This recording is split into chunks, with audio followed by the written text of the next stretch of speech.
Hello friends, இன்னைக்கு நம்ம பார்க்க போகிற வீடியோ என்ன அப்படின்னா ஹுண்டாய் ஆக்சென்ட் டீசல் வண்டிக்கு வந்து டைமிங் செயின் வந்து நம்ம மாற்ற போகிறோம்.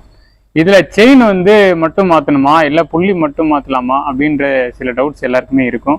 நம்ம இப்போ பார்க்க போகிறது வந்து செயின் மாற்ற போகிறோம். 1 லேக்குக்கு மேலே ஒன்று எல்லா வண்டிக்குமே கம்பல்சரி வந்து செயின் வந்து மாற்றுங்க. இதில் செயின் வந்து போயிருச்சு, இதில் இருக்க ஸ்ப்ராக்கெட்ஸ் எல்லாமே தேஞ்சிருச்சு அப்படின்றத நம்ம எப்படி கண்டுபிடிக்கலாம் அப்படின்னா, நம்ம சைக்கிள் வீலில் ஓடுற மாதிரி எல்லாமே செயின் எல்லாமே கியர்ஸ் மூலயமா தான் ஓடுது. இந்த கியர்ஸ் எல்லாமே பார்த்தீங்கன்னா ஷார்ப்பாக கத்தி மாதிரி வந்துருச்சு அப்படின்னா இந்த கியர் வந்து போயிருச்சுன்றது அர்த்தம். இந்த டைமிங் செயினை பொறுத்தவரை இந்த கிட்ஸில் வந்து டோட்டலாக நம்மளுக்கு இந்த கிட்டாவே கிடைக்கிது. நம்ம ஜெனிவன் வாங்க போனோம் அப்படின்னா 18,000 ரூபாய் வருது. மார்க்கெட்டில் இம்போர்ட்டட் பீசஸும் கிடைக்கிது. கஸ்டமர் இதை வாங்கி கொடுத்துருக்காரு. இதில் வர கிட்டில் இந்த கைட்ஸ் எல்லாமே வந்து செட்டாகவே செயின் ஓடி தேர்ன அந்த மார்க் எல்லாமே இருக்குது ஃப்ரெண்ட்ஸ். ரெண்டாவது, இது வந்து கேம் ஆப்ரேட் பண்ணுற கியரு. உங்களுக்கு நல்லா பாருங்கள், இந்த டிப் எல்லாமே ஷார்ப் ஆகி இந்த செயினோட அச்சு உள்ள வரையும் அச்சாக விழுந்திருக்கு.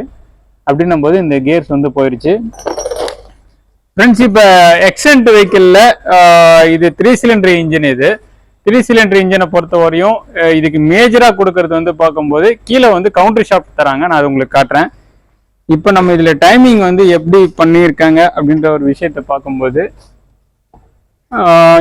டைமிங் வந்து அவங்க பாருங்க, இந்த மேலே இருக்க புள்ளி இதான் கேம் ஷாஃப்ட்டு, இது எக்ஸாஸ்ட் கேமு, இது இன்லெட் கேமு.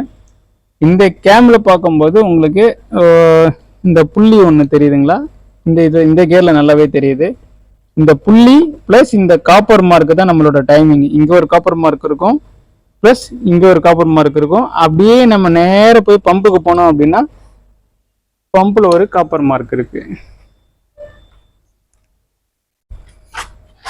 இங்க ஒரு காப்பர் மார்க் இருக்கு, அதே இடத்துல ஒரு புள்ளியும் இருக்கு.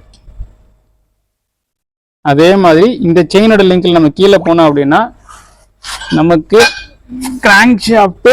கிராங்க் ஷாஃப்ட்ல நமக்கு நல்லாவே தெரியுது. டிடிசி அப்படின்னா டாப் டெப்த் சென்டர் அப்படின்றது இதுக்கு விரிவாக்கும். இதுல பார்க்கும்போது இந்த காப்பர் மார்க்கு தான் இது நமக்கு இந்த புள்ளி. கிராங்க் ஷாஃப்ட்ல இந்த காப்பர் மார்க்கு அப்படியே மேலே போனோம் அப்படின்னா உங்களுக்கு இங்க ஒரு புள்ளி தெரியுது பாருங்க ஃப்ரெண்ட்ஸ், தெரியுதுங்களா? இந்த மார்க்கு பிளஸ் அப்படியே உள்ள பார்த்தோம் அப்படின்னா உள்ள ஒரு காப்பர் மார்க்கு தெரியும் ஃப்ரெண்ட்ஸ். இதை நான் உங்களுக்கு சொல்லியிருந்தேன், இது கவுண்டர் ஷாஃப்ட் அப்படின்றது 3 சிலிண்டர் இன்ஜினுக்கு இதுதான் வந்து பெரிய மேஜர் பார்ட்டாக ரன் ஆகுறது. அதோட டைமிங் பாருங்க, இந்த எல்லோ வந்து சிங்கிள் எல்லோ இதில் மேலே இருக்க கிராங்க் ஷாஃப்டில் கொடுத்துருக்காங்க. கவுண்டர் ஷாஃப்டில் ரெண்டுத்துக்கு நடுவில் தான் இதை மேட்ச் பண்ணி மாட்டும் போது இது என்ன பண்ணுது அப்படின்னும் போது இது 3 சிலிண்டரில் மிஸ்பேலன்ஸ் ஆகி ஓடாமல் இருக்கிறதுக்கு என்ன பண்ணியிருக்காங்க அப்படின்னா, உங்களுக்கு 3வது சிலிண்டரு சிங்கிளாக போகாமல் இது பேலன்ஸ் பண்ணும்போது உங்களுக்கு வண்டியோட வைப்ரேஷனை இந்த மெக்கானிசம் தான் கண்ட்ரோல் பண்ணுது ஃப்ரெண்ட்ஸ். மாட்டிட்டு வண்டியை ஸ்டார்ட் பண்ணி பார்ப்போம். ஸ்டார்ட் பண்ணோன்னே என்ன அளவுக்கு ஸ்மூத்தாக இருக்குன்றதை நம்ம பார்ப்போம் ஃப்ரெண்ட்ஸ். இப்போ நம்ம வெஹிக்கிளை ஸ்டார்ட் பண்ணிட்டோம் ஃப்ரெண்ட்ஸ். இப்போ பின்னாடி செக் பண்ணி பார்க்கும்போது எந்த ஸ்மோக்குமே வரல. இன்ஜினோட ஆர்பிஎம்மும் வந்து நமக்கு கரெக்டாக ஒர்க் பண்ணிகிட்டு இருக்கு. சவுண்டு எதுவுமே கிடையாது.